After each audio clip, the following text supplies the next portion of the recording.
Surgery होने वाली थी मेरी, तब मैं बहुत डरी हुई थी। सर्जरी होकर जब वापस आ गई तो उस दिन मेरा ध्यान नहीं हुआ था क्योंकि सर्जरी सुबह हुई थी।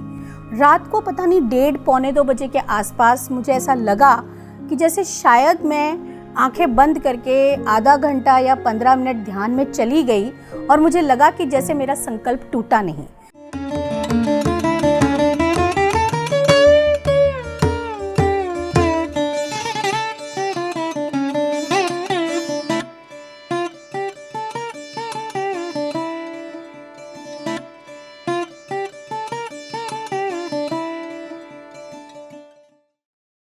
नमस्कार, मैं शालिनी जैन लुधियाना से हूँ। सितंबर 2020 में आई केम टू नो, मुझे पता लगा कि मुझे ब्रेस्ट कैंसर है। और तब एक बार तो लगा कि बहुत मुश्किल हो गया है, सब कुछ, ज़िंदगी ख़त्म हो रही है, लेकिन हिम्मत रखी।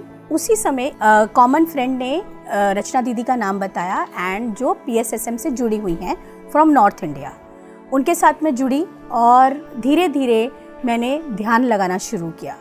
सिचुएशंस ऐसी, जब सर्जरी होने वाली थी मेरी, तब मैं बहुत डरी हुई थी और सर्जरी होकर जब वापस आ गई तो उस दिन मेरा ध्यान नहीं हुआ था क्योंकि सर्जरी सुबह हुई थी।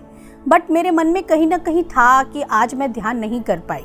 रात को पता नहीं 1:30 पौने 2 बजे के आसपास मुझे ऐसा लगा कि जैसे शायद मैं आंखें बंद करके आधा घंटा या 15 मिनट ध्यान में चली गई और मुझे लगा कि जैसे मेरा संकल्प टूटा नहीं। मैंने 40 डेज़ का संकल्प लिया था और मैं वो संकल्प पूरा करती चली गई और बहुत जल्दी मेरी रिकवरी होती चली गई। मैं हंसती खेलती रही, परिवार को पता ही नहीं लगा कि कब मैं ठीक भी हो गई। ध्यान से जो मेरी रिकवरी थी उसका रेट बहुत अच्छा हो गया। मुझे जो चिंता थी, मेरे दिमाग में जो नेगेटिव थॉट्स थे, वो सब ख़त्म हो गए।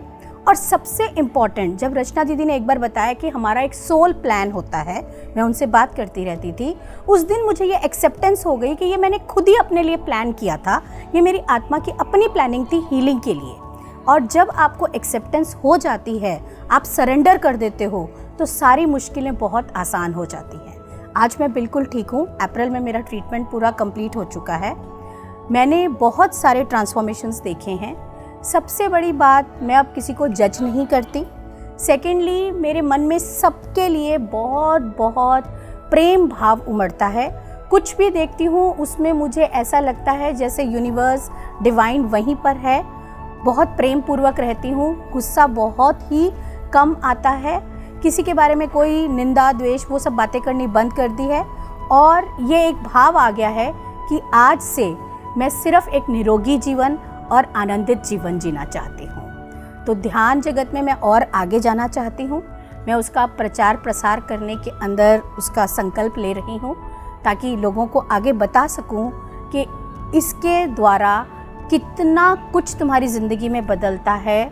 खुशियाँ बहुत हैं ज़िंदगी में, पर वो खुशी जो ध्यान से मिलती है, शायद उसका स्वाद लेकर ही पता लगेगा।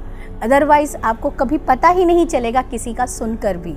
तो जो लोग सुन रहे हैं और वो लोग अगर ध्यान में नहीं हैं, तो मैं कहूँगी प्लीज़, ध्यान एक सांस लेने जैसा होना चाहिए। जैसे खाना पीना सब कुछ बहुत ज़रूरी है ज़िंदगी में, वैसे ही रोज़ 1 घंटा कम से कम ध्यान करना भी ज़रूरी है अपने जीवन को बहुत सारी खुशियाँ देने के लिए।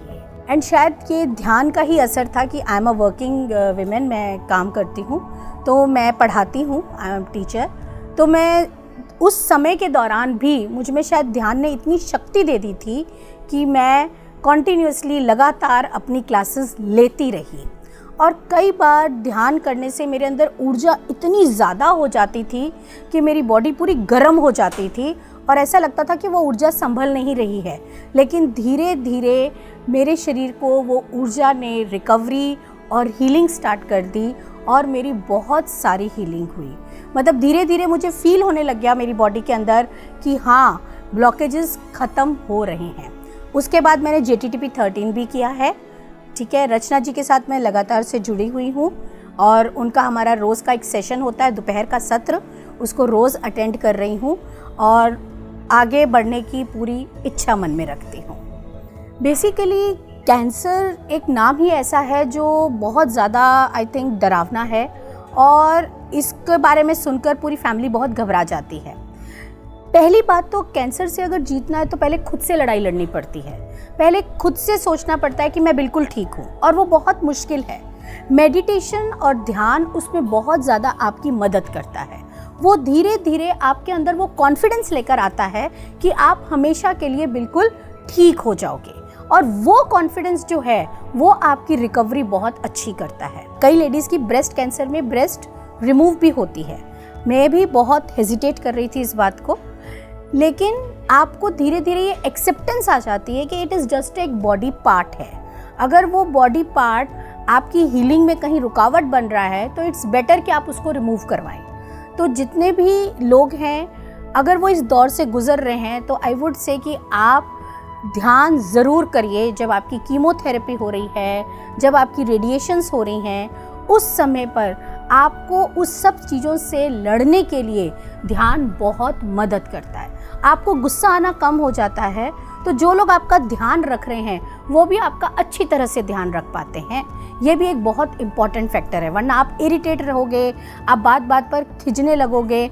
वो जब आप शांत हो जाओगे, आप में जब समभाव आ जाएगा, तो जो आपका ध्यान रख रहे हैं, जो आपके केयर टेकर्स हैं, उनके लिए भी बहुत आसानी हो जाएगी। वो भी बहुत अच्छी तरह से आपकी केयर कर पाएंगे। तो ध्यान एक तरह से पूरा पैकेज ही है जो आपकी होलिस्टिक हीलिंग करता है। आई थिंक वो फिज़िकल हीलिंग भी करता है, इमोशनली भी करता है और मेंटली भी करता है। तो जब तीनों हीलिंग्स इकट्ठी होती हैं तो ज़िंदगी बहुत खूबसूरत हो जाती हो, चाहे कोई भी चैलेंज हो। आप हमेशा जो आएगा घर में आप हंस के ही मिलोगे उससे।